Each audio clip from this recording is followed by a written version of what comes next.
On vous voit. Bonjour, super, on vous voit tous, on vous entend tous. Et la bonne nouvelle, du coup, c'est qu'on est prêt à démarrer. Donc, hop. Eh bien, c'est parti. On a ouais, une soixantaine de personnes dans la salle. On continue à arriver, mais je pense qu'on va démarrer, Thomas, Samuel et Philippe, pour pas être trop en retard non plus. On essaie de rentrer en général dans 1 heure.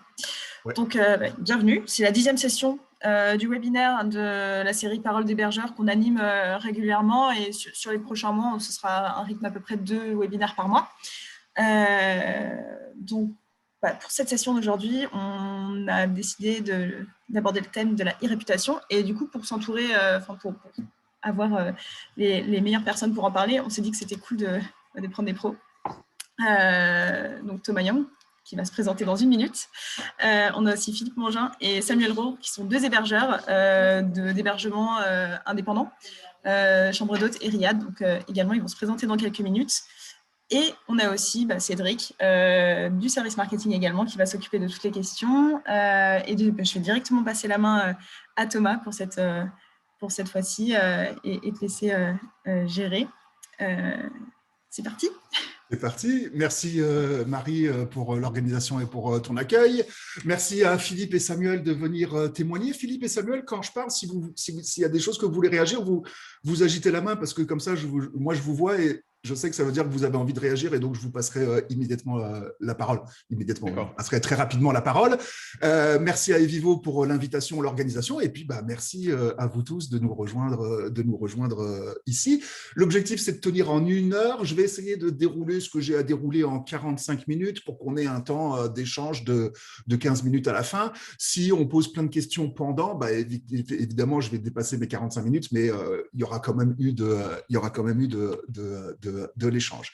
La thématique d'aujourd'hui, c'est la e-réputation. Mais avant de commencer, je vais juste me présenter. Bonjour, je m'appelle Thomas Young. J'ai 3 grands rôles dans ma vie, à part celui d'être un heureux père de famille, etc.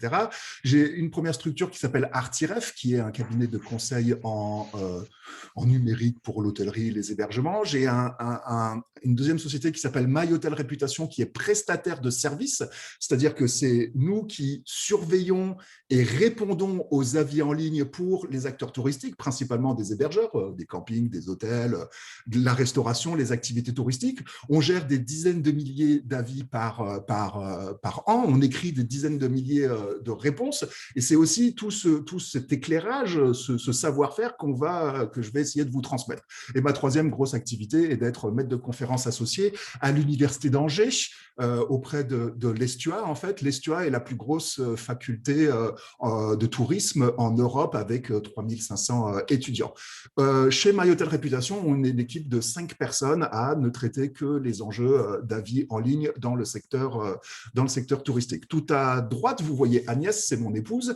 On travaille ensemble. Il y a son poste de travail qui est derrière moi. Elle s'est absentée un petit peu. Elle va revenir probablement pendant le séminaire. Donc, ne vous inquiétez pas. Si vous voyez une dame passer, c'est mon épouse, c'est Agnès. J'ai pas de secret pour elle. Et puis, elle connaît tout sur la e-réputation. J'ai le plaisir d'être accompagné aujourd'hui par Samuel Roux, qui est un heureux propriétaire, je ne sais pas, mais gestionnaire de Riyad, qu'on peut assimiler à des chambres d'hôtes, je ne sais pas trop. Donc, le Jardin d'Essence et le Dar Eternity à Marrakech. Et nous avons aussi Philippe Manguin, qui, lui, a une chambre d'hôte à côté de Poitiers qui s'intitule Le Clos des Moulins. L'objectif, c'est que je leur passe la parole de temps en temps pour qu'ils apportent un éclairage venant du terrain, de ce qu'eux y vivent, de comment ils réagissent, pour éviter que ça soit aussi un long monologue de Thomas Young et que ça soit vivant avec de l'éclairage terrain. J'ai divisé l'intervention en 5 parties, 6 si on compte l'introduction. L'introduction va être rapide, c'est pour définir ce que c'est la e-réputation, un avis client. Et puis, je ne vais pas vous lire le plan, je pense que vous arrivez à lire par vous-même. On va passer au travers des points importants sur l'importance des avis, l'importance de la réponse, quelques statistiques et surtout comment répondre. Et je vais vous montrer plein d'exemples d'avis et de réponses, aussi comment ne pas répondre. Et la partie 5, c'est comment répondre comme un dieu, c'est comment élever le niveau de la réponse et ne pas rester dans des réponses un peu, pas un peu, mais très formelles et blabla. Si tout le monde, dites dans le chat si vous avez un problème, si vous ne m'entendez pas ou quoi, dites-le dans le chat et Cédric me fera signe. C'est bon, Si Thomas, on- pour moi. Et bonjour à tous. Ah oui, pardon, Samuel, Philippe, allez-y, dites bonjour, évidemment. Et bonjour à tout le monde. Bonjour à tous ceux qui sont en ligne aujourd'hui avec nous. Et j'espère qu'on va interpeller un petit peu les esprits par rapport à cette e-réputation qui, effectivement, revêt, selon nous, une importance majeure. Oui, bonjour à tous. Effectivement, donc de toute façon, les avis, le fait de répondre aux avis est quelque chose d'important. Et en tout cas, au niveau de l'établissement Claude Desmoulins, c'est quelque chose qui fait vraiment partie du quotidien et d'une vraie stratégie de l'établissement Chambre d'hôtes. Merci. Si je regarde la définition de e-réputation, et donc basiquement sur Wikipédia, on va me dire que ce sont tous les faisceaux numériques qui vont influencer l'image, l'opinion que renvoie un établissement, une marque sur Internet. Donc, si on se limite à cette définition-là, on va pouvoir dire que le site Internet de votre établissement influence votre image, donc le site Internet fait partie de la e-réputation. Et comme ça, il y a toute une multitude de faisceaux qui vont influencer l'image. Nous, quand on parle de e-réputation, on parle des avis publics en ligne. Il y a vraiment, il y a cette notion importante qu'il faut que ça soit public. C'est pas juste un formulaire de satisfaction que quelqu'un a rempli. Généralement, les avis en ligne, pour que ça soit de la e-réputation, sont composés d'une note, d'un commentaire, et puis sur certaines plateformes, on peut accrocher une photo, le voyageur peut accrocher une photo pour donner du poids à son témoignage. Il peut y avoir un classement ou il peut ne pas y avoir de classement. Quand on réfléchit bien, il n'y a guère que TripAdvisor qui fait un classement sur le territoire, la meilleure chambre d'hôte, le meilleur restaurant. Sur Booking, on peut effectivement avoir un classement en allant tripatouiller dans les filtres. Je ne suis pas bien sûr que l'audience utilise beaucoup ce filtre de classement par avis. Après, sur les autres grandes plateformes que sont Google et les autres, il n'y a pas de classement, il y a juste une note. Pour que ça soit crédible et pour qu'on puisse vraiment le prendre en compte comme étant de la e-réputation, un avis, il faut que le rédacteur qui a déposé l'avis soit identifié et qu'on puisse le contacter. C'est la plupart sur les plateformes.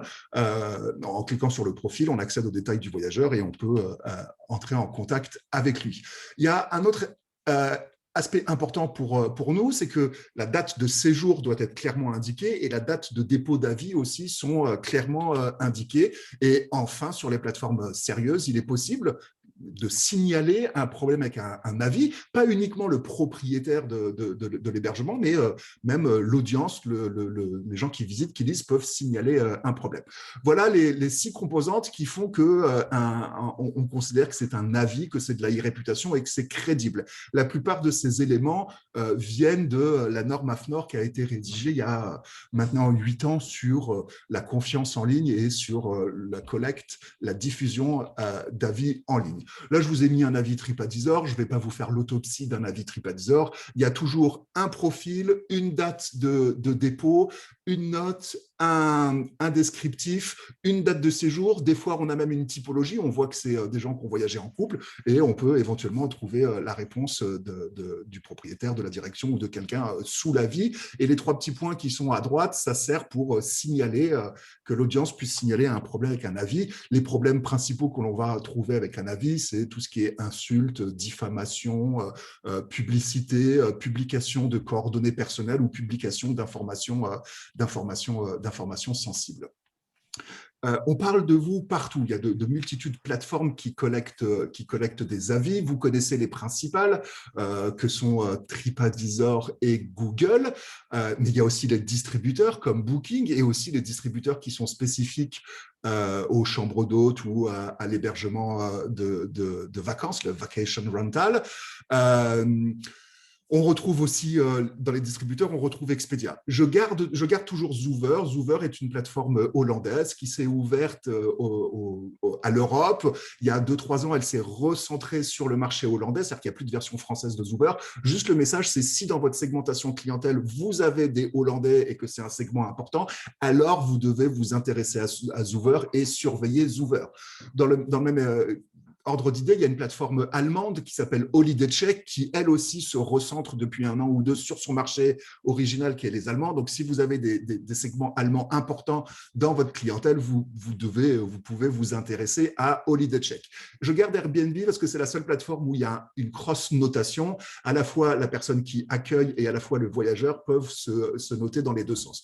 Yelp, je le mets parce que c'est une plateforme qui est très américaine. On utilise très peu Yelp en Europe, mais Yelp est très populaire aux États-Unis et c'est une plateforme de recommandation qui n'est pas que dédiée au secteur touristique, mais si dans votre segmentation clientèle, vous avez des Américains, surveillez ce qui se passe sur Yelp. Là, c'est une première question que je vais poser à Philippe et à Samuel. Vous, en tant que petit hébergeur, quand je dis petit, ce n'est pas péjoratif, vous n'avez pas les moyens d'un hôtel, notamment pour investir dans des outils très onéreux. Comment vous faites pour surveiller et en fait, quelles plateformes vous surveillez? Quelles sont les principales pour vous, hébergeurs? Qui veut commencer? Vas-y, Philippe. Oui, je veux bien répondre. Nous, déjà la surveillance se fait quasiment quotidienne ou tous les 2-3 jours.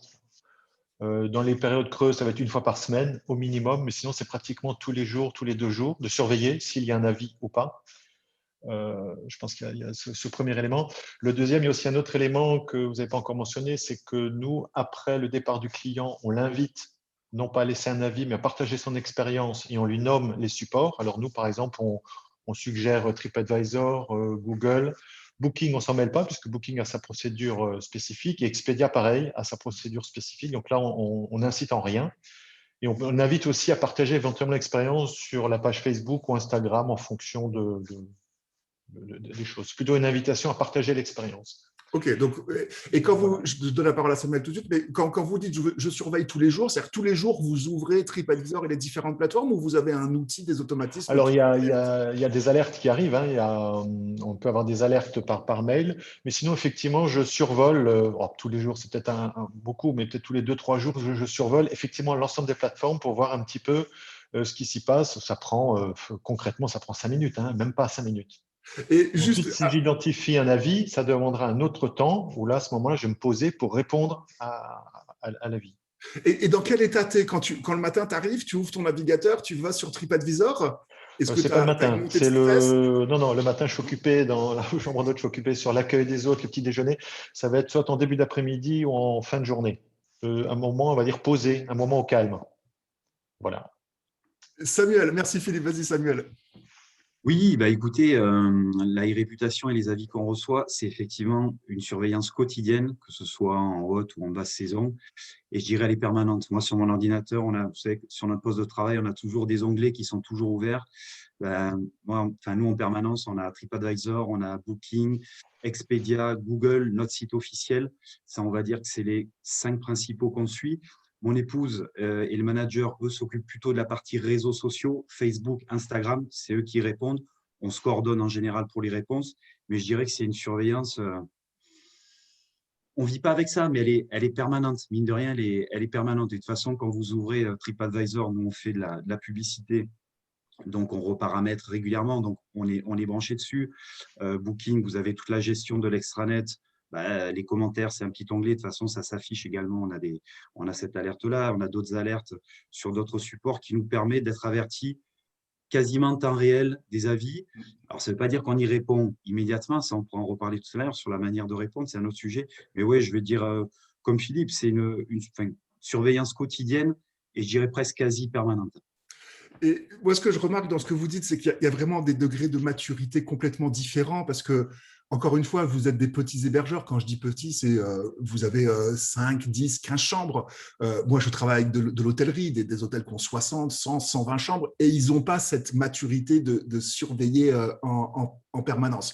Mais c'est aussi probablement parce que vous êtes aussi à la fois propriétaire de votre établissement. Donc, il y a de l'affect, il y a des choses beaucoup plus qui rentre en ligne de compte qu'une équipe qui est salariée. Et puis, il y a aussi le tissu local. J'imagine qu'un riad à Marrakech, il est dans un environnement extrêmement compétitif comparé à une chambre d'hôte à côté de Poitiers et que donc, il se doit de performer encore plus sur ces leviers qui lui permettent d'avoir de la visibilité et qui lui permettent de faire passer des messages et qui sont importants dans l'acte de réservation.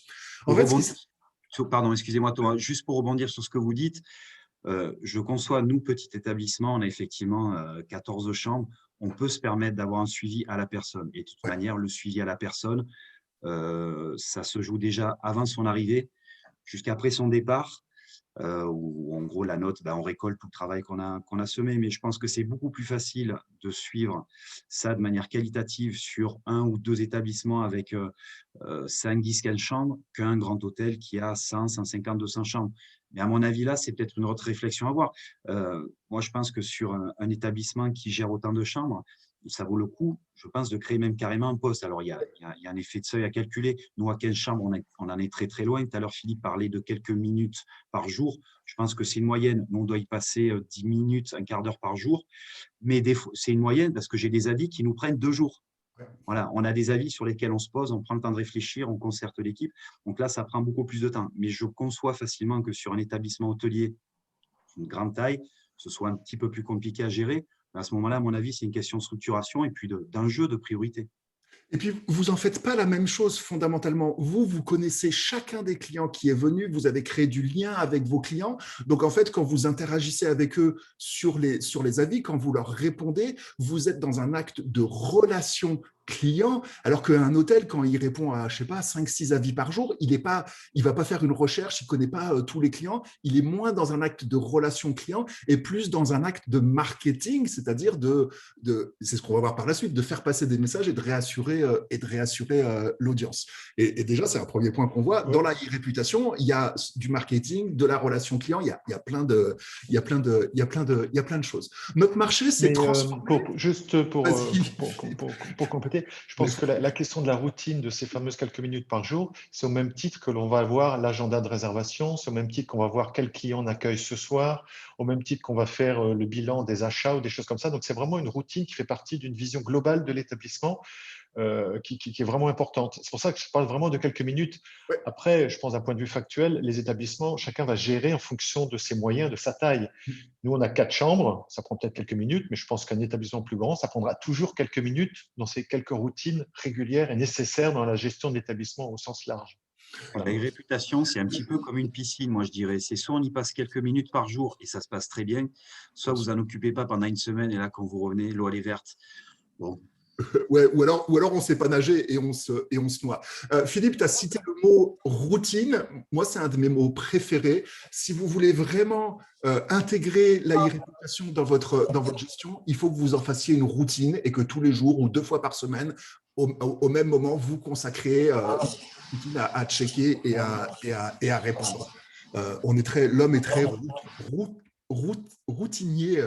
routinier en fait. Faut que j'avance, il est déjà 20 et j'ai plus que 25 minutes pour dérouler tout le truc. Alors, et nous avons de nombreuses questions, Thomas.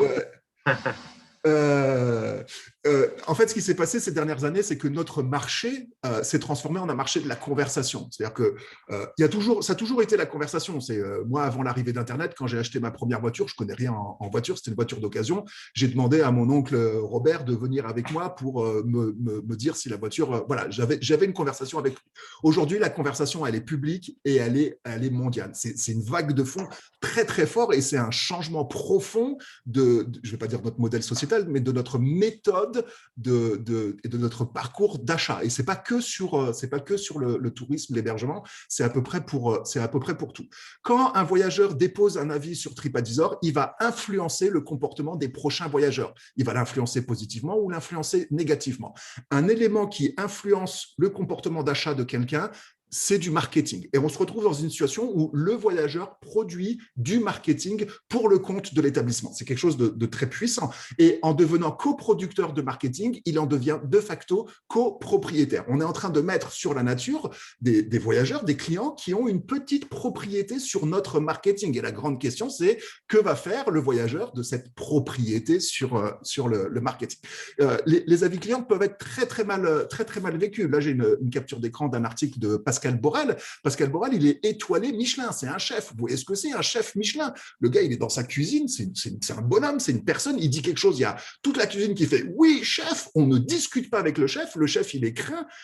J'ai travaillé en cuisine, dans des cuisines macaronnées Michelin, enfin, il y a une vraie hiérarchie, et c'est un bonhomme. Et là, le bonhomme, il est en train de nous dire « J'ai beaucoup plus peur de TripAdvisor que du Michelin. » Vous voyez comment les rapports de force sont inversés. Et pourquoi il a peur de TripAdvisor? Parce que c'est incontrôlé. Michelin, c'est carré, c'est propre, c'est des inspecteurs qui viennent, ils ont un référentiel de notation, c'est vraiment, c'est très propre. Alors que le voyageur, on ne sait pas ce qu'il fait. Et c'est mal, et ça peut être mal vécu par l'audience, où on se dit, bah, lui, c'est un mauvais coucheur, il vient se venger, ou il y a tout plein de comportements déviants. Bien évidemment, la majorité des avis sont à la fois positifs, spontanés et bienveillants. D'ailleurs, vous, les Samuel et Philippe, comment est-ce que vous réagissez quand vous avez un avis négatif? Il y aura deux typologies. L'avis négatif est mérité, donc là, j'imagine, on fait amende honorable, et l'avis négatif n'est pas mérité, ou alors il est biaisé. Et si on peut répondre rapidement, s'il vous plaît, ça serait génial. Juste un élément, je pense, qui est important sur la question d'avis négatif. Il faut distinguer la notion d'évaluation et de partager une expérience. Ce n'est pas parce que l'avis est négatif que l'établissement est négatif et que le propriétaire est négatif. Ça veut dire que l'expérience vécue par le client n'était pas satisfaisante de son point de vue. Je le reformule. Ce qui permet, dans la fameuse routine quotidienne ou hebdomadaire, d'éviter les sueurs froides et de se dire c'est pas parce que j'ai un bon avis que je suis bon, c'est pas parce que j'ai un mauvais avis que je suis mauvais. Ça, c'est le premier point. Et la deuxième, par rapport aux avis négatifs, je pense que c'est la question du signal faible. C'est peut-être un indice de quelque chose. Peut-être que dans le parcours client, dans l'expérience de l'hôte, de comment on l'a accueilli, comment il s'est senti accueilli, comment il l'a vécu, il y a peut-être des indices, des points faibles que nous, on n'identifie pas. Donc, on peut aussi se dire que l'avis négatif, c'est une manière de nous renseigner de quelque chose. Et la deuxième, c'est de se dire l'avis négatif, probablement l'hôte ou le client, il a raison, puisqu'il n'était pas satisfait, donc autant qu'il le dise, tant qu'à faire. Après, il faut essayer d'essayer d'analyser comment on va essayer de transformer, soit pour nous apprendre quelque chose, soit pour simplement objectiver l'expérience ou le petit défaut, la chose que la personne a peut-être moins bien senti. Samuel? Il y a effectivement plusieurs manières. Il y a une infinité de manières de répondre aux avis négatifs. Je dirais, avec un tout petit peu de recul et d'expérience sur le sujet, globalement, il y a toujours quelque chose à retirer d'un avis négatif, même quand il vous paraît horrible. Alors, je dirais, sur 100 avis négatifs, vous en aurez 99 où vous avez quelque chose à en tirer, puis peut-être 1% où ça ne sert à rien de discuter. Et à ce moment-là, nous, on emploie la formule magique, c'est quand la magie ne prend pas, ce n'est pas toujours la faute du magicien. Mais on a dû, sur peut-être 500 avis, j'ai dû le dire une fois ou deux, l'écrire une fois ou deux. Donc déjà, c'est essayer de prendre du recul, pas se mettre en colère, parce que quand on s'investit énormément, qu'on a une équipe investie, où on met tous les moyens en œuvre, on essaie de faire du nickel, ben, c'est jamais nickel. On a un niveau d'exigence en face qui, je trouve, qui s'est énormément accru au niveau, je sais pas, peut-être au niveau des 10, 15, 20 dernières années. On sent une pression monter à ce niveau-là. Donc déjà, il faut savoir prendre un peu de recul. Bien évidemment, y répondre, et ben, quand c'est justifié, ben, il faut savoir réagir derrière. Ça peut prendre une semaine, ça peut prendre un an, suivant ce que ça implique. Nous, on nous a demandé parfois même de modifier des ouvertures. On ne l'a pas fait, mais on a modifié différemment. Mais je dirais, il y a vraiment toujours quelque chose à retirer. Ne pas hésiter à faire le mea culpa. Des fois, ça arrive, on peut merder, on peut le dire, le 100% n'existe pas, il ne fait pas partie de ce monde, on n'est pas des surhommes. On essaie, on fait de notre mieux, voilà, et on met un mieux à un niveau assez élevé. S'il n'est pas assez élevé pour vous, veuillez nous excuser, on fera mieux la prochaine fois. Si vraiment on s'est loupé, ça a dû arriver, je pense, une paire de fois aussi en 5 ans. On peut proposer un geste commercial, mais proposer de basculer plutôt en messagerie privée.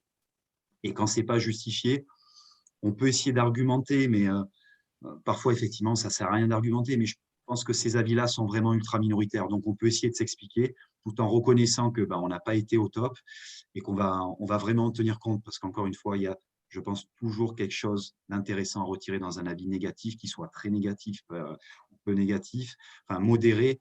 Donc voilà, faut on va peut-être agir un peu. Ouais, Savine nous dit dans le chat qu'elle ne répond que le lendemain. C'est évidemment la bonne pratique, c'est boire un grand verre d'eau et attendre le lendemain pour répondre, ne pas répondre à chaud. Samuel, tu as dit quelque chose de très vrai, le niveau d'exigence a augmenté. En fait, avec la surinformation qui est disponible maintenant sur Internet, le voyageur fait des choix beaucoup plus précis. Avant, quand je cherchais un riad à Marrakech, je prenais un guide papier, il n'y en avait qu'une dizaine de référencés, je les appelais, je me faisais une idée au téléphone. Aujourd'hui, je vais sur Booking, dans la colonne de gauche, je peux faire des milliers de filtres en fonction de tout ce que je veux. Donc, j'ai accès à beaucoup plus d'informations, moi, en tant que voyageur. Je vais faire des choix qui sont donc beaucoup plus avertis, beaucoup plus précis. Et donc, mon niveau d'exigence a extrêmement évolué. Et ça, c'est très vrai ce que tu as dit, Samuel. Je vais être obligé. Moi, je rajouterais que dans la question « Réagissez-vous aux avis négatifs ?» la première question, c'est « Réagissez-vous aux avis ?»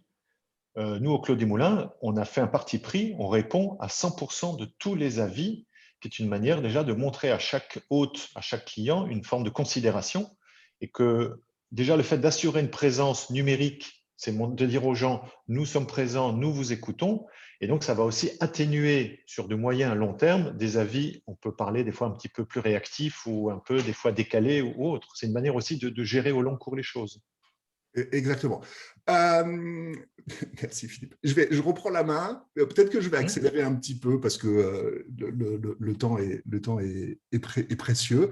Il y a une chose que je voulais donc qui est importante, c'est qu'il y a une différence entre les avis sollicités et les avis spontanés. Les avis sollicités, c'est par exemple Booking qui envoie un email après le séjour pour dire venez déposer un avis. Peut-être que le voyageur n'avait pas du tout l'intention de déposer un avis. Les avis spontanés, c'est ce qu'on trouve sur TripAdvisor, c'est des gens qui viennent naturellement pour raconter leur expérience. La différence, c'est que les avis spontanés sont toujours beaucoup plus riches. Les gens vont écrire, vont décrire ce qu'ils ont vécu. Aucune fausse note. Nos enfants et nous avons vécu un moment unique. Nous aurions aimé rester plus longtemps dans cet écrin de bien-être. Il y a l'avis spontané, son contenu, pour moi, a un pouvoir d'influence beaucoup plus important que l'avis sollicité. Parce que l'avis sollicité, Booking va demander 2 points positifs, 2 points négatifs. Donc là, on se retrouve avec 3 points, très bien situés, personnel très agréable, chambre propre, démerde-toi avec ça. C'est à la fois l'avis sollicité, il a l'avantage d'être authentique parce qu'il est relié à un acte d'achat, alors que l'avis spontané n'est pas relié à un acte d'achat. Mais de l'autre côté, l'avis sollicité est toujours beaucoup plus pauvre d'un point de vue sémantique, d'un point de vue expérientiel que l'avis spontané. En fait, ce que je veux vous dire, c'est n'enterrons pas tout de suite TripAdvisor. Les avis, c'est important, on est en train d'y passer. Pourquoi c'est important? Parce que comment est-ce qu'un voyageur choisit son hébergement aujourd'hui? Il a 3 caractéristiques, le prix, la localisation et la catégorie. La catégorie, c'est est-ce que je veux du confort tout juste ou du grand confort, je veux une piscine, je veux… voilà. Et donc, avec ces trois éléments, l'internaute va farfouiller sur Internet et il va sélectionner 3 établissements qui correspondent à son besoin, à son comportement sur le territoire. Et comment il va départager ces 3 établissements? Principalement en allant lire les avis. En fait, tout ça pour vous dire que les voyageurs qui lisent les avis, c'est des gens qui sont sur le point de réserver. C'est quelqu'un qui hésite entre 2 ou 3 établissements. Il a besoin d'être assuré. C'est un voyageur qui vous considère parce qu'il vous a rentré dans sa shortlist. Vous faites partie des 3 derniers finalistes. Et être considéré, c'est génial. Aujourd'hui, sur Internet, être considéré, ça n'a pas de prix. Vous avez attirer l'attention. Et pour attirer l'attention, vous avez déjà dépensé plein d'argent. Vous animez votre page Facebook, vous vous vendez sur Booking, vous avez un chouette site Internet, un moteur de réservation, etc. Et ça serait rageant, après avoir dépensé tout cet argent, de perdre la vente. Surtout que vous correspondez à ses besoins en termes d'emplacement, de gamme et de prix. Tout ça pour vous dire que d'un point de vue marketing, quelqu'un qui lit un avis, c'est une tuerie. Vous avez une audience qui est extrêmement qualifiée, qui est attentive et qui est proche de la réservation. Gérer ces avis, c'est récupérer toutes les plateformes et faire en sorte qu'il y ait des belles photos. Si vous pouvez mettre votre numéro de téléphone, votre site Internet, vous le faites. Fatalement, ça augmente la visibilité, ça augmente les points de contact que vous avez avec l'audience. Les avis, c'est aussi du contenu qui est généré par l'utilisateur. Vous, pendant ce temps-là, vous vous occupez de votre clientèle, vous améliorez votre hébergement. C'est eux qui produisent du contenu. C'est du contenu gratuit, c'est des témoignages et dans l'inconscient collectif, subjectif, le témoignage est toujours plus fort que la publicité. Les avis permettent de se démarquer de la concurrence. Moi, quand je cherche un restaurant ou un hôtel, s'il n'y a pas de réponse, je passe directement à l'autre établissement parce que ça veut dire que le gérant ne se préoccupe pas de la satisfaction de la relation client, etc. Les avis permettent aussi de se différencier des distributeurs. Si dans mes réponses, j'arrive à injecter de l'humain, de la chaleur, j'arrive à donner, à refléter la vraie image de mon hébergement, je vais peut-être faciliter la réservation par le canal direct. Les gens vont appeler « Allô, je voudrais parler avec Sabrine. J'adore comment vous répondez », plutôt que d'aller réserver dans un environnement complètement aseptisé qui est Booking, mais qui est efficace. Les avis, comme nous l'a dit Samuel et Philippe, permettent de percevoir ses points faibles et donc de s'améliorer. Quand vous aurez un avis où il y a marqué « S'il vous plaît, changez les matelas », ça veut dire qu'il est temps de le faire. Vous n'avez pas besoin des avis, vous savez très bien ce qui se passe chez vous, vous connaissez vos points forts, vos points faibles, mais là, vous avez une qualité perçue, vous avez un retour terrain, c'est extraordinaire. Je connais beaucoup d'hôteliers qui, pour arbitrer, pour prioriser les investissements, les travaux, se basent sur les avis pour voir ce qu'il faut qu'ils fassent en travaux avant toute chose. Sur TripAdvisor, vous pouvez vous vendre avec il y a différents services de TripAdvisor qui permettent d'injecter les disponibilités de votre hébergement. Les avis, ça vous permet aussi d'ouvrir un point de vente supplémentaire. Vous pouvez faire la même chose sur Booking avec le programme Google Hotel Ad qui est ouvert à tous les hébergeurs. Les avis vous permettent aussi de faire une veille concurrentielle, c'est-à-dire que TripAdvisor vous offre gratuitement un petit peu de data, vous choisissez 3 concurrents autour de vous et vous allez pouvoir vous comparer, voir comment vous performez par rapport à vos concurrents proches, ce qui est riche d'informations. Ou alors, si vous lisez les avis, vous voyez que le restaurant est fermé pour des travaux et donc ça veut dire que dans 2 mois, quand ça va réouvrir, il va avoir un nouvel avantage marketing ou concurrentiel par rapport à vous puisqu'il aura fait des travaux. J'ai un peu accéléré, hein. Je suis désolé, j'espère que ça reste compréhensible. Dites-le dans le Thomas, chat. Ouais, il y a une question rapide sur un point sur lequel tu es passé.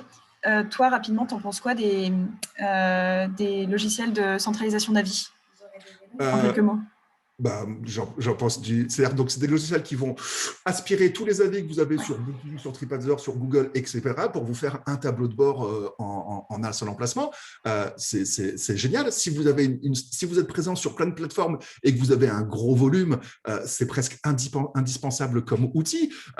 Mais voilà, Philippe a trouvé une routine où il ouvrait les 3, et Samuel aussi, où ils ouvraient les 3-4 plateformes importantes. Si vous avez peu de volume, vous pouvez vous bricoler, entre guillemets, une routine, une procédure, mais quelque chose qui soit efficace. L'autre avantage de ces plateformes, c'est qu'elles vous permettent d'envoyer un email après le séjour du client pour récolter aussi un avis.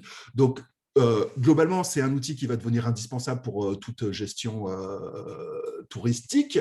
Après, ça va dépendre du degré de maturité et puis de l'importance. C'est des plateformes qui vont coûter, je sais pas, 60 € par mois. Ça veut dire que vous en avez pour 720 € à l'année. Je conçois parfaitement qu'une chambre d'hôte ne peut pas investir 720 € là-dessus. Donc, il y a une procédure interne, une routine à créer. Quels sont les bienfaits de la… J'accélère parce que la richesse, elle est dans les exemples que je vais montrer après. Le bienfait de la réponse, ça a été abordé par Philippe et par Samuel. Mais si on devait retenir que quelques raisons qui font qu'il faut répondre, moi, la principale raison, c'est de rétablir la vérité et de maîtriser l'information. Les gens peuvent raconter absolument n'importe quoi dans les avis. Et si quelqu'un dit un mensonge à propos de votre établissement dans un avis, si vous ne prenez pas la parole pour le corriger, personne d'autre ne le fera. Et moi, je vais utiliser des éléments de langage dans mes réponses très forts, des éléments de langage du type « je ne peux pas vous laisser dire ça ». Ce n'est pas vrai. Vous avez ce devoir de rétablir et de contrôler l'information à propos de votre établissement. La deuxième bonne raison, c'est simplement de montrer que l'établissement est réactif et concerné. Tout le monde conçoit qu'il peut y avoir un problème dans un hébergement. Les palaces parisiens, Georges V, Crillon, etc., ils ont aussi des problèmes. Hein. Ils ont des fuites d'eau, ils ont des pannes de clim, comme tout le monde, quoi. Simplement, eux, la grande différence, c'est la manière dont ils gèrent le problème. Et en fait, répondre, c'est simplement dire « je suis là, vous avez sur place un interlocuteur qui sera disponible si vous rencontrez un problème ». Moi, ce que je veux savoir avant d'accorder ma confiance à un hébergeur, c'est si jamais j'ai un problème, est-ce que mon problème va être traité? Est-ce qu'il y a quelqu'un qui s'en charge? Et c'est ce que vous renvoyez en répondant aux avis. Mais surtout, les avis, l'internaute ne lit plus rien sur Internet. Vous ne pouvez pas venir avec vos… Enfin, les animaux de compagnie sont interdits dans votre hébergement et Madame Michu, elle arrive quand même avec son petit chihuahua à la main. Et puis vous lui dites, mais Madame Michu, c'est écrit sur notre site Internet, les animaux ne sont pas admis. Et qu'est-ce qu'elle vous répond? Elle dit, ah ben, j'avais pas lu. En gros, les internautes ne lisent plus rien, principalement parce qu'on leur a servi de la mauvaise qualité pendant des années. Par contre, il y a un truc qu'ils lisent encore, de gauche à droite, de haut en bas, avec attention, ce sont les avis clients. Et donc, la force de la réponse, c'est le dernier canal de communication que vous avez avec votre audience, communication qui va être lue et interceptée. En fait, vous allez pouvoir murmurer des choses à l'oreille de votre audience. Et ça, c'est très fort et très puissant. Répondre aux avis, c'est aussi remettre le client dans la relation. Et ça, c'est quoi qu'on en dise, c'est excellent. C'est aussi la possibilité de faire du marketing. Vous avez le droit, ou alors vous devez, dans votre réponse, vous faire mousser un petit peu, dire que votre emplacement est unique juste à côté de la place Jana Elfna, que vous avez une nouvelle piscine, que vous allez faire tel ou tel travaux. Vous devez faire un petit peu de marketing. Alors, il ne faut pas trop en faire parce qu'on ne veut pas transformer les avis en tribune publicitaire parce qu'à ce moment-là, on va gâter la sauce. On a un outil aujourd'hui efficace qui est lu par les internautes. N'allons pas le gâcher en le transformant en une tribune publicitaire. Là, je vous ai pris un exemple d'une réponse. C'est un hôtelier, quand la personne dans son avis parle d'offres tarifaires, systématiquement, il répond « Concernant l'offre tarifaire dont vous avez bénéficié, vous avez certainement dû réserver directement par téléphone ou sur notre site officiel. » En fait, lui, il utilise la réponse pour faire une sorte d'éducation auprès de l'audience qui est sur le point de réserver pour dire « C'est mieux de réserver en direct plutôt que de réserver par Booking. » Pour lui, c'est mieux. Hein. Pour vous, c'est peut-être mieux que ça passe par Booking. Ça va dépendre de la stratégie de chacun. C'est une question que j'avais pour les hébergeurs. Je leur ai déjà posé. Combien de temps consacrez-vous à la gestion de la e-réputation? Philippe nous a parlé de sa routine. Samuel nous a dit qu'il gérait les plateformes principales et c'est les équipes qui géraient les plateformes dites secondaires. Je ne vous repasse pas la parole maintenant. Ne m'en voulez pas, Samuel et Philippe, s'il vous plaît. Quelques statistiques. On a toujours besoin de statistiques, surtout nous les consultants, parce que ça justifie tout ce qu'on dit. Simplement, le message principal, c'est les avis sont globalement très positifs. Si on prend l'ensemble des avis qui ont été déposés en 2018 sur TripAdvisor au niveau mondial, la moyenne est de 4,22 sur 5. Et si vous prenez les 5 sur 5 et les 4 sur 5 sur TripAdvisor, ça fait pratiquement 80% du volume total d'avis. Aujourd'hui, les gens partagent quand ils sont contents et ça, c'est une vraie bénédiction. Juste, n'ayez pas peur. 90% des clients nous disent qu'ils consultent systématiquement les avis avant de passer à l'acte d'achat. 79% disent « moi, je fais confiance à ce que je lis ». 74% disent « je suis influencé par les avis ». Vous vous rendez compte, vous avez un outil qui est lu par pratiquement la totalité des consommateurs. Ils disent « oui, on fait confiance à ce qu'on lit » et en plus, ils disent « je suis influencé par ça ». Comparez ça à la publicité à la télé, à la publicité dans le journal, vous avez là un outil qui est diablement efficace. Et enfin, dernière statistique qui date de 2018, c'est les établissements qui répondent génèrent en moyenne 35% de chiffre d'affaires en plus que ceux qui ne répondent pas. Donc, non seulement les avis en eux-mêmes sont un bienfait pour l'acte de réservation, mais la réponse va aussi augmenter ce volume d'affaires. En fait, la réponse a un pouvoir qui est absolument insoupçonné. Et justement, comment répondre? Je vais vous montrer une procédure. Là, je suis principalement sur les avis négatifs. Mais il y a un message important, c'est ne cherchez pas la réponse parfaite. Il n'y a pas de réponse parfaite. La réponse est quelque chose d'éminemment personnel. Elle vient de vous. Elle vient du fond. C'est presque intime. C'est vous communiquer avec un client. Elle dépend de votre établissement, de votre équipe, de vos clients. Elle dépend de vous si vous êtes levé de bonne humeur ou de moins bonne humeur ce matin. C'est un acte de communication. La meilleure réponse pour moi, c'est celle qui est authentique, chaleureuse, qui vous représente et qui fait que quand le client va arriver chez vous, il va retrouver chez vous ce qu'il a lu dans la réponse. D'ailleurs, si je vous donne un avis et que je demande là aux 76 personnes qui sont dans la pièce de répondre, on va avoir 76 réponses complètement différentes. Il n'y aura pas de bonnes ou de mauvaises réponses. Il y aura des mauvaises réponses si vous vous énervez, si vous insultez, si vous faites des fautes d'orthographe, etc. Mais c'est pas ça. Et il n'y a pas de taille. On me demande souvent quelle est la bonne taille pour une réponse. La bonne taille, c'est que quand je commence à lire, eh ben, je vais lire jusqu'au bout sans faire d'effort parce que c'est intéressant, parce que c'est bien écrit et parce que ça apporte de la valeur. Donc, des fois, on peut avoir un avis, une réponse de 100 lignes, je vais la lire et c'est super. Et même une réponse de 3 lignes, dès la première phrase, je vais arrêter de lire parce que ça fait saigner les yeux. Donc, il n'y a pas de réponse parfaite et il n'y a pas de taille parfaite. Ce n'est pas une course, et je reprends ce que disait Savine, attendez 24 heures avant de répondre, buvez un grand verre d'eau, reposez-vous, parlez-en autour de vous. Voilà la procédure, je vais vous la décrire dans les slides d'après, c'est pour répondre à un avis négatif. Moi, la première chose que j'essaye de faire, c'est de contacter le rédacteur. Vous savez, vous pouvez cliquer sur son profil et lui envoyer un message privé. Sauf sur Booking, mais sur Booking, vous savez quelle est la réservation, vous savez à qui elle est liée, donc vous pouvez éventuellement entrer en contact avec lui. Je vais lui envoyer un message pour lui dire « Bonjour, je suis le gérant de tel établissement, je viens de prendre connaissance de votre avis, j'ai besoin d'en savoir un petit peu plus parce qu'il y a des choses qui m'étonnent. » Enfin, vous faites votre boulot. S'il vous répond, vous lui dites « Recontactez-moi ». S'il répond, bah, vous gérez le problème avec lui. Mais grosso modo, les gens ne vont pas vous répondre. S'ils se cachent derrière leur ordinateur pour critiquer, c'est qu'ils ont peur et donc ils ne vont pas vous répondre. Et à ce moment-là, moi, je vais le dire dans la réponse. Dans la réponse, je vais dire, par exemple, depuis que vous avez déposé cet avis, j'ai essayé de vous contacter 3 fois, j'ai laissé un message, vous n'avez jamais daigné me rappeler. C'est très, très fort. Mais là, je suis en train de dire à l'audience, ne prenez pas en compte ce que Sniper 39 est en train de vous dire, parce que Sniper 39, en gros, il n'est pas sérieux. Jamais je ne vais manquer de respect au rédacteur, je vais simplement essayer de dégonfler le poids de son avis négatif. Ensuite, je vais analyser ses avis. On peut regarder tous les avis qu'il a déposés. Et s'il dépose que des avis négatifs, à ce moment-là, j'ai affaire à M. Grognon, et dans la réponse, au détour d'un paragraphe, je vais pouvoir dire « Je note par ailleurs que vous êtes particulièrement difficile à contenter. La plupart des avis que vous déposez sur TripAdvisor sont extrêmement virulents et négatifs. » Encore une fois, c'est dangereux de faire ça, mais je donne de l'information à l'audience. Je suis en train de leur dire « Hé les gars, allez regarder le profil. » C'est un profil quand même un peu compliqué puisqu'on a affaire à M. Grognon. Et puis, je vais noter les établissements qu'il note habituellement. Et quand il vient dans ma modeste chambre d'hôte ou dans mon modeste établissement, alors que tous les autres avis qu'il dépose, c'est à propos de Sofitel, de M-Gallery, d'hôtels très luxueux, à ce moment-là, dans la réponse, je vais pouvoir me dire « Je note que vous êtes habitué à une autre gamme et donc je peux comprendre que dans mon modeste établissement, vous n'ayez pas trouvé le service auquel vous êtes habituellement confronté, mais je tiens néanmoins à dire que nous faisons notre travail avec amour, passion et professionnalisme depuis maintenant 3 générations. » Et puis là, vous rebondissez sur une dynamique positive. Encore une fois, il est question de donner des clés de lecture et de compréhension à l'audience. Et puis, je vais regarder depuis combien de temps il est membre de la plateforme, combien d'avis il a déposé, et voilà, s'il y a une spécificité. S'il vient tout juste de créer son profil sur TripAdvisor, qu'il a déposé qu'un avis négatif pour mon établissement, je peux aussi le signaler. Encore une fois, j'essaie de faire perdre du poids d'influence négative à son avis. Donc voilà, là j'ai un profil d'un certain TY sur TripAdvisor. Vous voyez qu'il est membre depuis 2008. Donc, lui, il a un profil sérieux.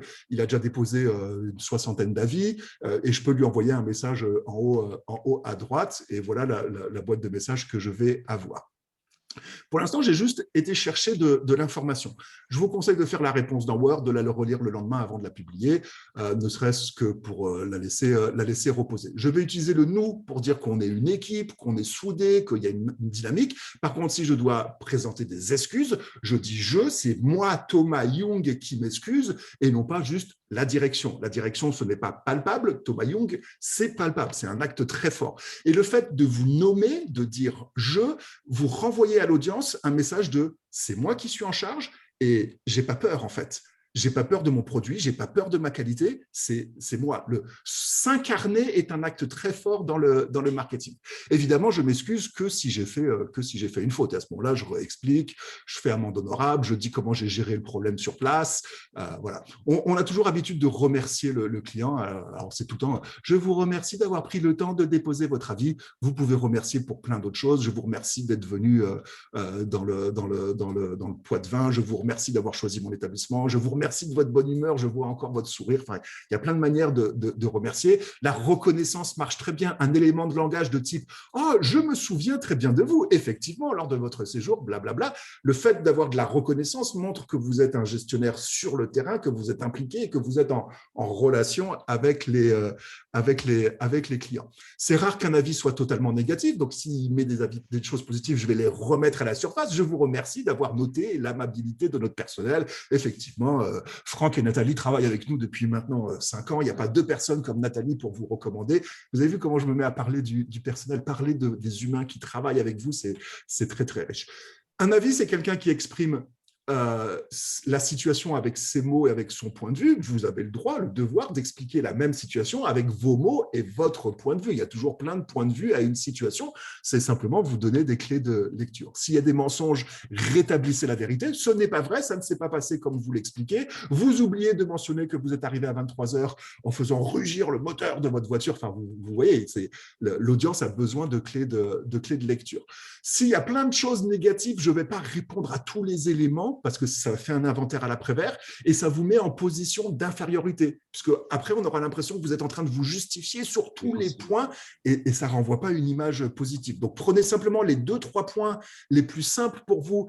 Vous allez pouvoir rebondir, vous allez pouvoir retourner la situation à votre avantage et ça sera absolument parfait. Évidemment, il y a eu un problème, montrez ce que vous avez fait pour résoudre le problème sur place. Oui, c'est vrai, pendant votre séjour, il y a eu une panne d'électricité.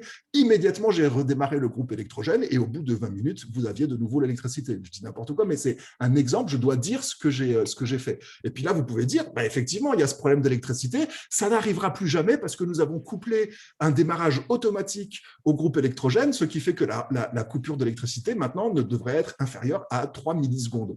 Encore une fois, c'est n'importe quoi comme exemple, mais voilà, il y a eu un problème. Voilà comment j'ai résolu le problème et voilà comment je fais en sorte que ce problème ne se reproduise pas. Évidemment, vous pouvez rassurer. Je tiens à rassurer toutes les personnes qui sont en train de lire cet avis que notre établissement n'est absolument pas comment Sniper 39 est en train de le décrire, bien au contraire. La personne, on n'a plus jamais envie de la voir, mais on est dans le métier de l'hospitalité, donc il faut qu'on lui dise si vous revenez, si vous repassez par Poitiers, n'hésitez pas à revenir chez nous que je vous montre le vrai visage de mon établissement. Ne demandez jamais une seconde chance parce que ça sous-entend que vous avez merdé la première fois. Là, vous montrez le vrai visage de mon établissement, sous-entendu, vous n'avez pas vu qui on était et ce qu'on faisait. Signez de votre nom Thomas Young, fonction, chef de réception, et indiquez votre numéro de téléphone. Alors, sur Booking, n'indiquez pas votre numéro de téléphone. Sur Expedia, n'indiquez pas votre numéro de téléphone, ils n'aimeront pas. Mais sur TripAdvisor, vous pouvez indiquer votre numéro de téléphone. Et affichez mon numéro de téléphone à côté de mon nom auprès d'une audience qui est extrêmement qualifiée sur le point de faire une réservation. Ça n'a pas de prix, ne serait-ce que pour ça, vous devez répondre pour afficher votre numéro de téléphone.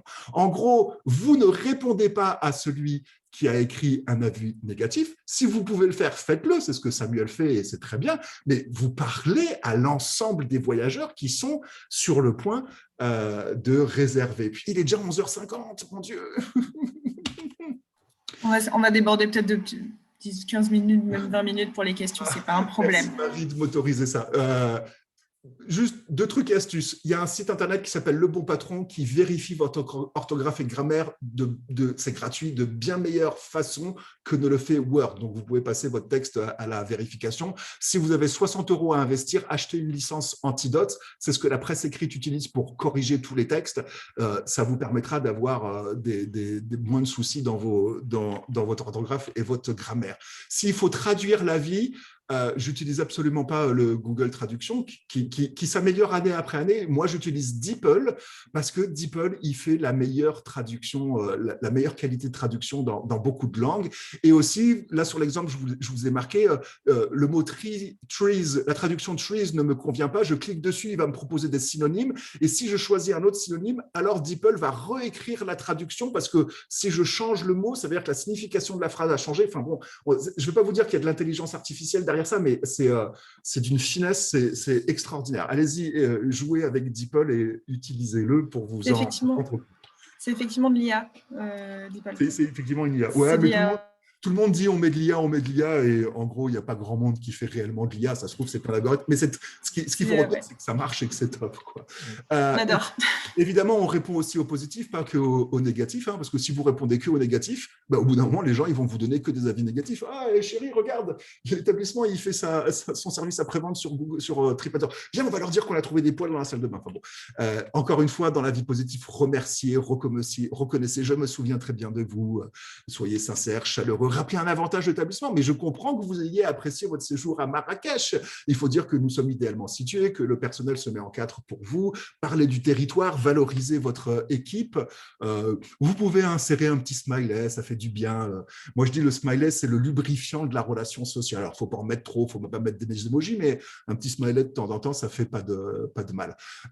Contrairement à certains, moi, je ne recommande pas de répondre à tous les positifs, parce que si j'arrive sur la page TripAdvisor et qu'il y a une réponse en dessous des 10 avis de la première page, moi, en tant que voyageur, ça va me fatiguer. Donc, je réponds pas à tous les positifs. Moi, je réponds à 1 sur 5. Comme ça, j'ai toujours au moins une réponse sur la première page de TripAdvisor. Et dans ma réponse, de temps en temps, je dis, même si je ne réponds pas à tout le monde, sachez que je lis tous les avis qui nous font extrêmement plaisir, que c'est notre raison de vivre. Enfin, après, vous pouvez partir en plein de délire. Il y a la grande question de qu'est-ce qu'on fait des avis sans texte. Ce n'est pas des avis, c'est des notes. Et ça, on les retrouve sur Booking et sur Google, où les gens peuvent juste mettre une note. Moi, je ne fais rien, je ne réponds pas. Je ne sais pas répondre à Schmitt Jacques, qui a mis 2 sur 5. On pourra en parler après si vous avez différentes stratégies. Voilà, des exemples concrets. Donc là, je vous ai pris un avis qui est très négatif à propos d'un petit hôtel. C'est un chouette hôtel, c'est le Manoir des Minimes. Ils ont une 15aine de chambres. On peut vraiment les assimiler à chambre d'hôtes parce que les patrons sont sur place, c'est petit, c'est très chaleureux. C'est vraiment c'est top, quoi. L'avis, plus businessman qu'hôtelier. Nous avions réservé une chambre pour la Saint-Valentin et nous avons été obligés d'annuler pour cause d'hospitalisation de dernière minute pour mon mari. Bien entendu, la chambre était réglée. Nous avons contacté alors l'hôtelier qui a été d'une indifférence totale. On lui a demandé de faire un geste commercial, mais ces gens-là confondent travail et business. Ce monsieur n'a rien à faire dans un métier où on reçoit de la clientèle. Bam, prends ça dans ta gueule. Si je décortique la vie, c'est un moment spécial, c'est la Saint-Valentin. La Saint-Valentin, c'est important, hein, c'est le moment où le couple se retrouve. Il ne faut pas déconner avec la Saint-Valentin. Ensuite, il y a un drame. Le mari a été hospitalisé. Bien entendu, la chambre était réglée. C'est la faute de l'hébergeur. On l'a contacté, mais il a été indifférent. Enfin, moi, je lis ça, j'ai absolument pas envie d'aller dans l'établissement. Nous, on est dans le métier, on sait très bien ce qui s'est passé. Elle a pris une chambre non annulable, non remboursable. Elle a joué, elle a perdu. Elle a appelé l'hôtelier en disant « Ouais, j'ai joué, j'ai perdu, mais vas-y, rembourse-moi quand même. » Il lui a dit « T'as joué, t'as perdu, je te rembourse pas. » Et elle vient se venger sur TripAdvisor. Nous, on le sait parce qu'on est dans le métier, l'audience ne le sait pas. Et la réponse, c'est donner des clés de lecture à l'audience. On va lire la réponse de l'hôtelier, elle est un peu longue, mais elle est absolument sublime. Et puis après, je vous donne la parole. Chère madame, nous vous remercions pour votre commentaire. Le gars, il vient de se prendre une tôle, il le remercie. Nous nous permettons de le compléter afin d'informer dans la plus grande transparence les membres de TripAdvisor que vous venez de rejoindre pour exprimer votre mécontentement sur notre maison. Là, le gars, il dit « Je prends la parole pour rétablir la vérité. D'ailleurs, ton profil, il ne vaut rien du tout. » Et il continue. Maison que vous notez 2 sur 5 sans y avoir séjourné. Alors là, moi, je suis voyageur, je fais « Ah bah ouais, j'ai déjà trois éléments qui m'ont influencé positivement. » Thomas, oui. Je peux juste rebondir sur ce que tu dis. Je suis juste étonné, effectivement, que cet avis soit encore en ligne qu'il le soit supposément sur TripAdvisor, parce qu'un client qui n'a pas séjourné chez toi ne peut pas laisser d'avis. Moi, ça nous est arrivé une fois sur les 2 riads en 5 ans. Pareil, un truc comme ça, sachant qu'on a fini par faire un geste commercial. Je pense que peut-être le gars aurait pu faire un petit geste commercial. Après, les conditions sont les conditions, mais on va dire par les temps qui courent, je pense qu'il faut essayer d'être un peu plus commercial que ça dans la mesure du possible. Mais surtout, comme tu disais, les 3 petits points en haut à droite de l'avis, signaler l'avis. Raison, motif, le client n'a pas séjourné dans mon établissement, pourquoi le note-t-il? Purement et simplement. Alors, mais la réponse est TripAdvisor est très clair là-dessus. Le client peut déposer un avis, même s'il n'a pas séjourné dans l'établissement, s'il relate son expérience. Là, le client, il dit, mon expérience, c'est j'ai fait une réservation, j'ai téléphoné. Si les clients avaient dit, la literie est dégueulasse, alors qu'il n'est pas venu, là, TripAdvisor l'aurait supprimé immédiatement. Mais TripAdvisor accepte, si vous avez un contact téléphonique et que vous n'êtes pas venu, si dans votre avis, vous ne parlez que de votre réelle expérience, c'est-à-dire du contact téléphonique, TripAdvisor va accepter l'avis. On peut en parler pendant je suis d'accord avec toi, hein, Samuel, on peut en parler, c'est juste, c'est injuste, etc. Je vous dis simplement la politique. Non, je ne discutais pas de ça. On a réussi, nous, à faire supprimer un avis par TripAdvisor du même style, exactement à peu de choses près la même histoire. Ouais, mais alors là, en fait, tu vas voir. Il ne faut pas parier là-dessus. Hein. Je ne dis pas qu'il faut parier là-dessus. C'est comme avec Booking, on peut arriver de temps en temps à faire sauter une note, mais c'est rarissime. Mais ça peut arriver. Mais là, après avoir lu la réponse, tu vas te dire, mais ouais, mais putain. Alors, lui, cet hôtelier, il garde une verrue, c'est-à-dire il garde un 2 sur 5, ce qui est pas cool, ce qui est catastrophique. Mais on va voir sa réponse. À mon avis, sa réponse va générer beaucoup plus d'empathie et de réservation que s'il avait réussi à faire supprimer l'avis. C'est compliqué ce que je dis. Hein. Là, je suis en train de vous dire, le gars, il a pris un avis négatif, mais comme il a admirablement bien répondu, c'est beaucoup plus bénéfique pour lui que s'il avait tenté de supprimer. On lit la réponse, on en reparle après, Samuel.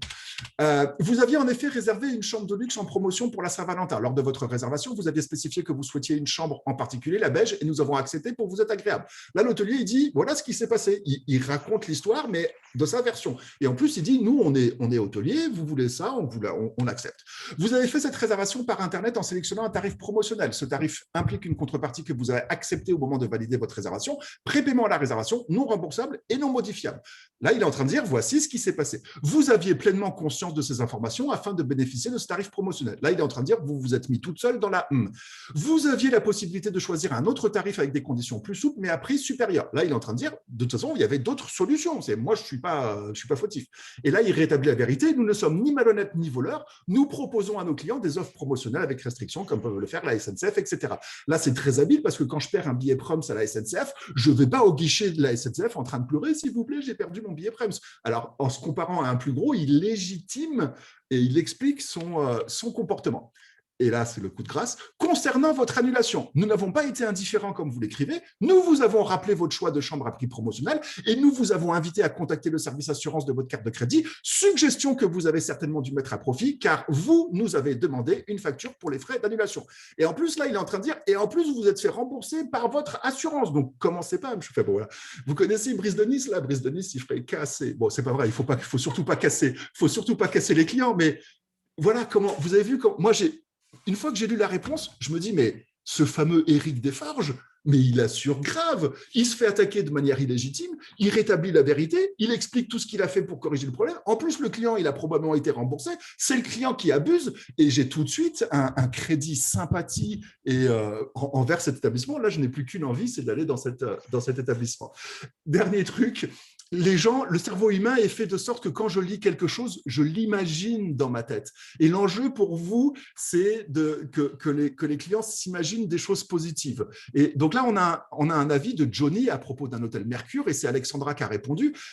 Johnny, il n'a pas aimé le bruit dans le couloir le matin et le manque d'une brosse WC dans les toilettes. Il a bien aimé le lit spacieux, etc. Alexandra, elle répond, elle dit « Bonjour Johnny, nous vous remercions pour votre commentaire. Concernant le manque de brosse WC, n'hésitez pas lors de votre prochain séjour à nous en demander une à la réception. » Et moi, qu'est-ce que je vois dans ma tête? Je vois Johnny qui part de la réception avec sa brosse WC à la main. Une image catastrophique en tête. La bonne réponse aurait été la gouvernante en déposera une dans votre chambre.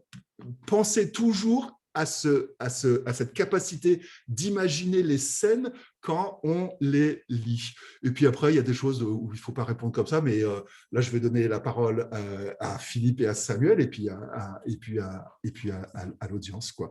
Et je vais peut-être même départager mon support qu'on se revoie en grand écran tous. Arrêtez. Je suis désolé pour le caractère un peu speed de la présentation. Je crois que le replay est accessible. Et, il y aura un replay, oui. On aura un replay et il y a eu beaucoup de questions.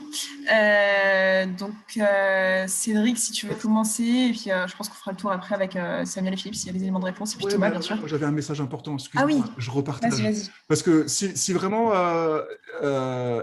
vous avez un enjeu sur les avis en ligne, ce que je voulais vous dire, c'est que j'ai une formation entièrement en ligne, c'est-à-dire c'est une trentaine de vidéos. Il y a plus de 4 heures de formation, uniquement des capsules vidéo de 5-8 minutes. L'adresse, c'est leclub.art-f.com, même s'il y a marqué autre chose en bas. Et uniquement pour vous, avec le code EVIVO, vous avez plus de 30% de réduction. Vous avez accès à ce parcours pour 174 € au lieu des 250 €. Enfin, voilà, petit côté communication. Si vous voulez poursuivre à apprendre et à structurer votre fonction e-réputation, je peux que vous recommander de suivre cette formation. Avec le code EVIVO, vous avez 30% de réduction. Il n'y a que 10 codes valables et ça marche que jusqu'au 28 février. Merci. Je remettrai dans le mail de suivi après cette session pour les participants. Voilà. Ah. Alors, Cédric, on va passer sur les questions. Oui, oui, beaucoup de questions, beaucoup de réactions aussi sur ton intervention. Alors, il y a, on va dire, une prise de conscience des hébergeurs sur la surveillance de leurs avis. Pour la plupart, c'est rentré dans leur routine, dans leur quotidien. On a quand même un peu de réticence, de retour sur des propriétaires qui n'osent pas demander des avis aux clients. Ils ne savent pas comment l'aborder, ils ne sont pas à l'aise et ont peur de les déranger car ils savent que les emailing et que les clients sont submergés de ce type d'avis, de demande d'avis. Donc, comment bien s'y prendre pour pouvoir demander un avis, on va dire, en douceur et gentiment? Ça, c'est une première question. La deuxième, c'est la gestion des mauvais avis ou des avis mensongers.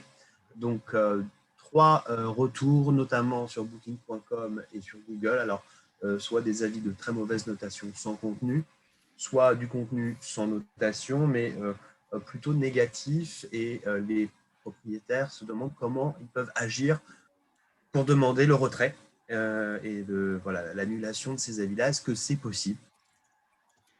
Et sinon, de manière plus générale, il y a quand même une bonne prise de conscience et de considération des avis, et certains propriétaires améliorent même leurs services et leurs produits suite à la consultation de ces avis. Je vais essayer de faire très condensé. J'espère que tu as bien saisi, Thomas. Oui, ouais, moi j'ai plein de choses à dire, mais est-ce que Philippe et Samuel, vous avez des techniques à partager sur comment vous collectez, comment vous sensibilisez les gens, j'imagine au départ, à déposer des avis?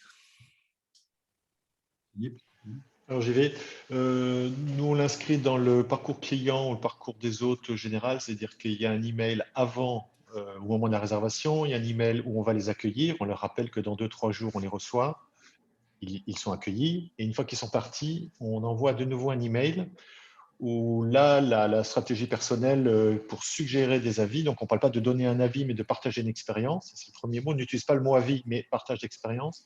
Et le deuxième, dans l'email de remerciement d'être venu, j'essaye, chaque fois que c'est possible, de mettre un élément de l'expérience vécue. Si la personne me dit, je donne un exemple, si la personne vient de Belgique et descend en Espagne, je leur souhaite un bon voyage jusqu'en Espagne, ou etc. Donc je nomme la chose, ce qui fait qu'à un moment, la personne, elle dit, bah oui, il se souvient de moi, ou on montre toujours une considération. Voilà, et ensuite, je l'invite tout simplement en lui disant explicitement à laisser un avis et je donne des liens dans le mail. C'est la première chose. La deuxième chose, par rapport à la gestion des avis positifs et négatifs, toujours en termes d'outils dans ma tête, je pense que il faut penser que c'est parcours client, donc prendre un peu de distance. Et la deuxième, c'est aussi une manière, c'est utile pour l'établissement pour apprendre des choses. Et que ce soit avis positif ou négatif, la technique que j'ai un peu en tête, qui est assez basique, c'est toujours essayer d'objectiver ce que la personne a dit. Exemple, quand c'est merveilleux, elle va dire par exemple le petit déjeuner est exceptionnel. Moi, je lis ça, ça ne veut rien dire. Moi, je vais leur répondre, oui, le petit déjeuner est fait maison avec des produits biologiques préparés soigneusement ou un café d'origine, tout ce que l'on veut. Donc, nommer quelque chose qui va permettre d'objectiver. Donc, le lecteur va lire un petit déjeuner exceptionnel, certes, mais ensuite, ça ne veut rien dire. Ou la salade de fruits préparée fraîchement. Ça, c'est pour les avis, on va dire, positifs ou enthousiastes. Après, quand il y a un petit souci, je me rappelle l'année dernière, il y a quelqu'un qui a dit j'arrive à Poitiers et je suis loin de tout. Voilà ce que ça veut dire. Parce qu'il avait dû marcher 10 minutes et monter une petite côte pour aller à l'église Notre-Dame. Donc, à un moment, on répond oui, on n'est pas loin de tout, mais on est à 1000 mètres de l'église Notre-Dame, centre-ville historique de Poitiers.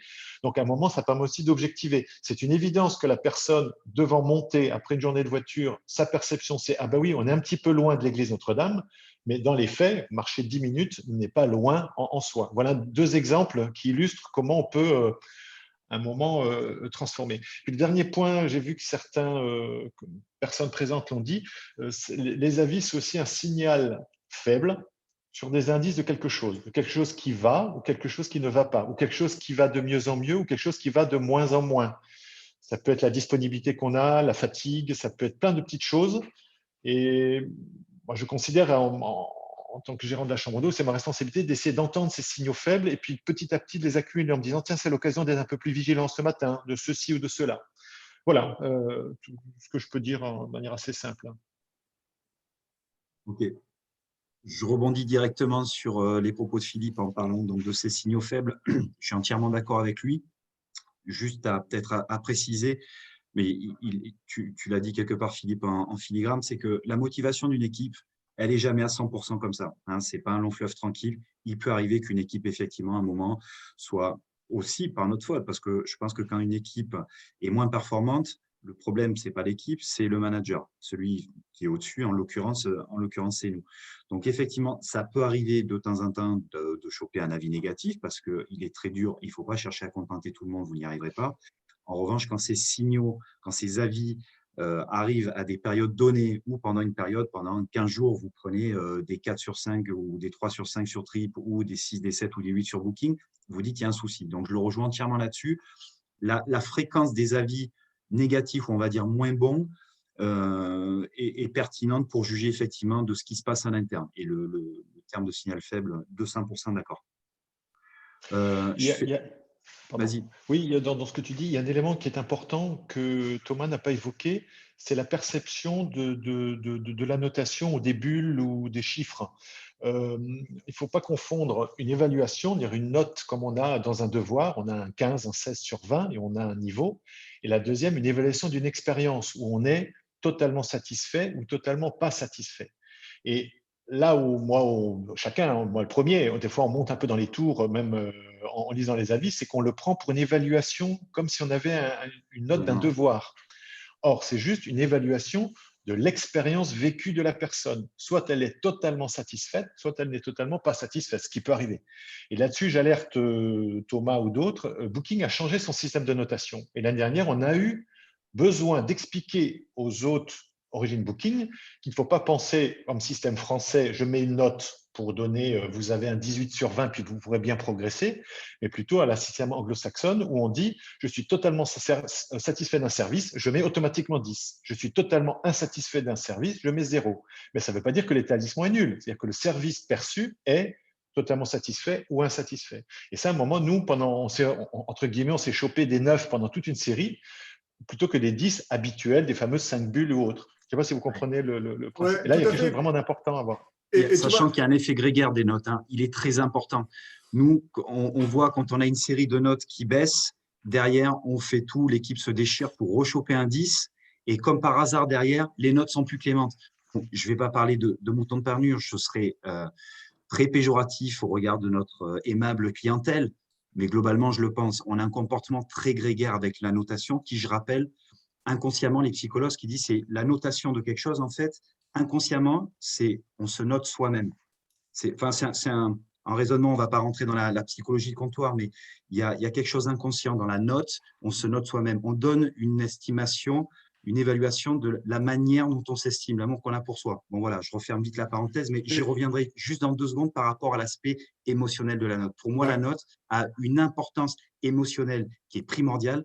C'est en ça que on essaye, on n'est pas les seuls, de remettre vraiment l'humain au centre du séjour, de jouer sur les émotions, sur l'expérience, etc. Mais c'est vrai que quand on considère l'humain, et on peut le faire, on peut avoir un suivi qualitatif à la personne du client, en général, ça porte ses fruits. On a la chance d'être au Maroc, c'est un peuple qui est super accueillant, qui a un petit peu cette intelligence du cœur, ils savent recevoir, ils savent juger dans quel état est le client.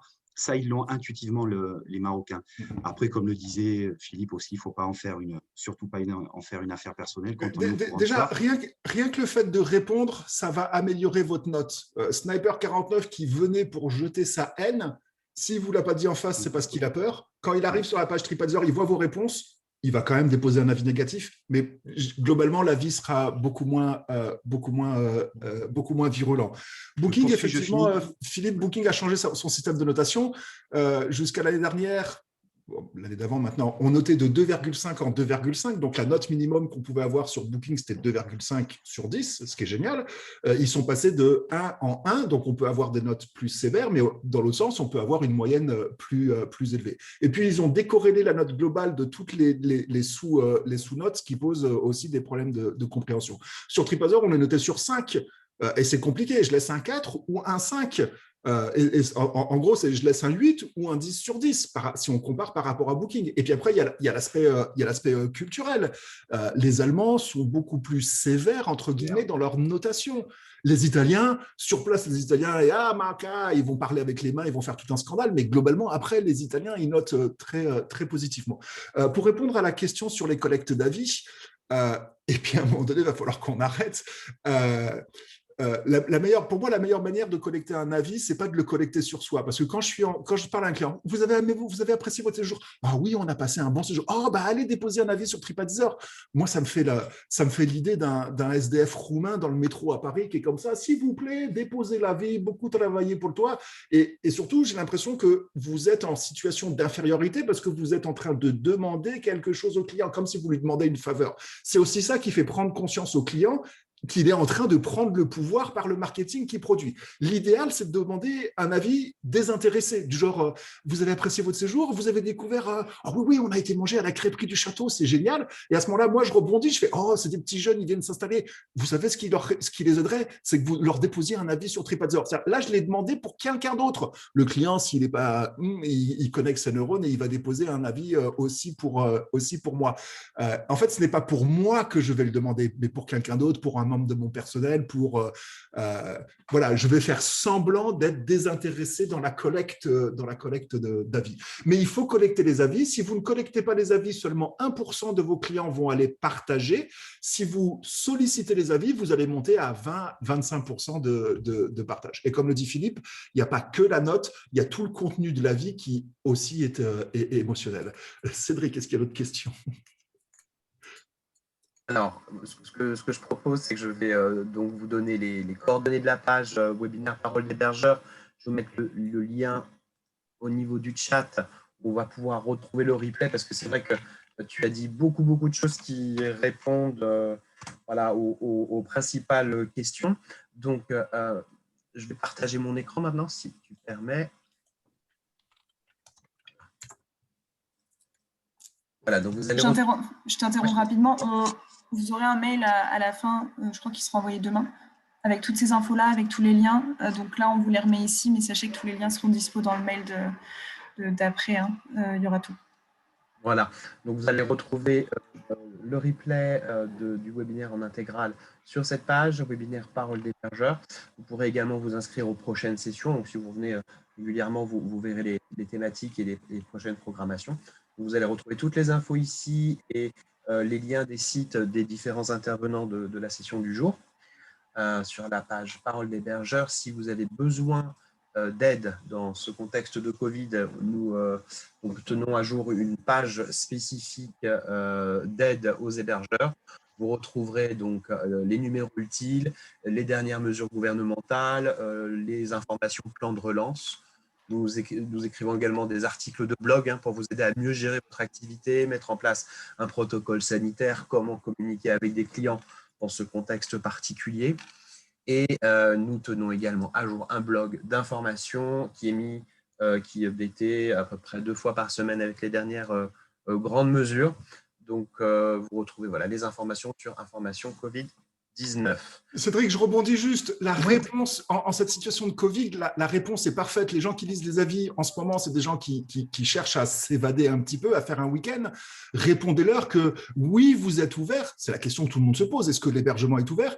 Répondez-leur que bah oui, le territoire est ouvert. Bon, il y a peut-être les restaurants ne sont pas ouverts, mais nous, on va vous faire table d'hôte. Et puis, on peut quand même aller se promener dans la forêt. On peut faire ceci, cela. Et puis, dans la réponse aux avis, vous pouvez aussi montrer les mesures que vous avez prises. On est en phase de réassurance. C'est le moment de donner les 3-4 informations que les gens recherchent en période de Covid. Est-ce que c'est ouvert? Est-ce que je peux réserver sans risque? Est-ce que vous appliquez les gestes sanitaires? Et est-ce qu'il y a des choses à faire? Et est-ce que je ne vais pas me faire… voilà. Est-ce que je peux manger surtout? Si on ne peut pas manger, on ne se déplace pas. Mais d'ailleurs, ça, je pense qu'on en parlera avec Samuel qui a fait une super… Ça pourra même faire l'objet, je pense, d'autres choses, mais il y a eu plein d'initiatives qui ont été faites dans ce sens pour réassurer les clients justement sur tout ce qui est ces procédures sanitaires et tout. On peut en reparler, on peut refaire un webinaire sur cette thématique-là si ça vous intéresse. Je vois aussi qu'il y a des gens qui, là, dans les questions, nous demandent un petit peu des webinaires, donc et réputation, mais tout ce qui est le côté réseaux sociaux et sites internet.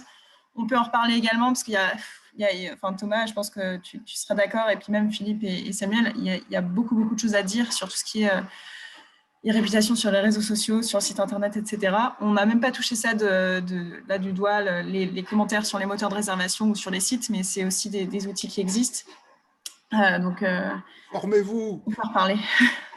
C'est compliqué d'essayer d'être subjectif et de résumer le truc en 45 minutes, mais c'est le jeu, hein, voilà. Donc là, j'ai pris un petit peu tout, enfin, on a noté un petit peu toutes les questions qu'il y avait, et on revient de toute façon. Il y a tout un programme, ça va durer au moins jusqu'à avril, ces sessions de webinaire. Donc je pense qu'on sera ramenés à se reparler tous, quoi qu'il en soit. C'est vrai qu'on a un petit peu débordé, vous êtes encore nombreux, donc merci d'avoir suivi le webinaire jusqu'au bout. On va le clôturer là. C'est Vivo. Ah bah oui, mais j'allais déjà tous vous remercier, Philippe, Thomas, Samuel, Cédric. Merci d'être venus, merci d'avoir partagé votre expérience. C'est toujours hyper intéressant pour nous d'avoir à la fois des experts et à la fois des hébergeurs, parce que je ne sais pas si c'est le cas de tout le monde ici. Thomas, je ne sais plus si tu as bossé en hôtel ou pas, mais c'est vrai que nous, de notre côté, on est fournisseurs pour des hébergeurs, mais certains d'entre nous de l'équipe en France et à l'étranger, on travaille dans des hôtels, on sait ce que c'est, mais c'est aussi sympa d'avoir le retour de gens qui sont en ce moment même sur le terrain. Donc, c'est toujours très précieux. Je vais le lancer, mais c'est un petit peu tard, mais je crois que j'avais un sondage. Hop, voilà. N'hésitez pas à répondre. Si jamais vous êtes partant pour participer pour une prochaine session, partager votre expérience, parler de votre point de vue, etc., on vous accueille avec plaisir. C'est l'objectif de ces webinaires, c'est justement faire échanger tout ça. Et la prochaine session, ce sera dans 2 semaines. On ne parlera pas tout à fait d'irréputation, mais on va essayer de vous expliquer un petit peu et d'échanger sur la Google et tous les outils que Google met à disposition pour vous, les hébergeurs. Il y a énormément de choses à dire également là-dessus. Et c'est un peu complexe et parfois, on ne comprend pas trop ce qui est payant, ce qui est gratuit, etc. Donc, on essaiera de débroussailler un peu tout ça. Merci à tous. À très vite. Je laisse la session encore quelques minutes, le temps que vous répondiez tous au sondage. Et je vous dis à dans 2 semaines. Et merci à tous les 4. Au revoir. À bientôt tout le monde. Au revoir. Merci Marie, Philippe, Cédric, Samuel et à toute l'audience. Big up. Merci à tous.